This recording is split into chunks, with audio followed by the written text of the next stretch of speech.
page number pek dan kan zir do na page maker a chuan ma sapera chuan ato page maker 7.0 kan honga chuan a page number pek hi tangkai emema kapua di po pek number an nei thina tiang a hian zun olna te chumi pek zata tuna hian page number pek dan page maker a kan zir do ni page maker kaman hi 7.0 ania kan hong hian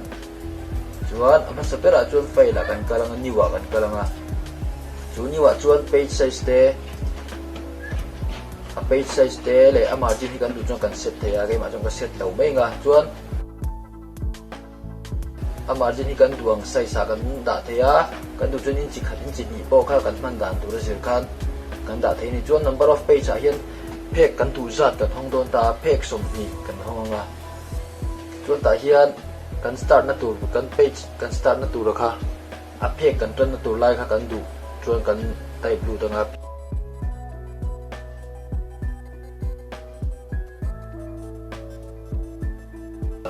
chuan ta hian page number kan ta don ta ni chuan ta hian tu lo chudak ta se chuan pek na ma pek do chuan hetrang hin pek mai thei lo ti hian an si mai thei lo wangin left and right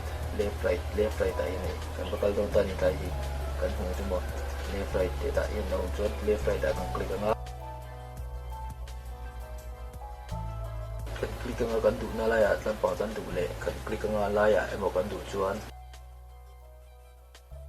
page number kan ta du na lai kha poi mo noya po kan du kan ta theya khami kha lo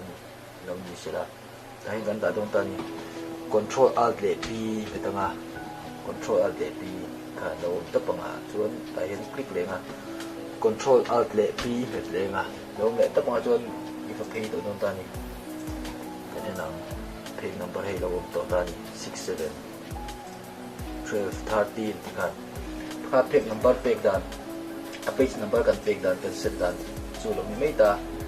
page som ni pathum na ni tum ka lo mai ta ni page ni tum chuan ta hian page som ni kan kha lo ni mai ta kha page number page dan ani ta voi pita tinon le china file ani bo kal le nga page na vel chau kan ta to okay nga di kan no file document setup ang kalanga page nga ni start page niya hi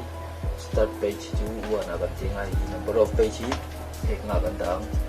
okay nga di kan 1 2 3 4 5 di kan lo kan chon left right ai nan ta nga kan click le nga ta hian control alt le control i phet betanga alt i phet betanga p phet betanga kan na arwalin control alt p ang control alt p ito nga kasong kan may control alt le p chuan kakal sina nga page number chu lo vet pro kan kasong kan ye page number page dan chu kaka no tang kai pui nge ka pai sei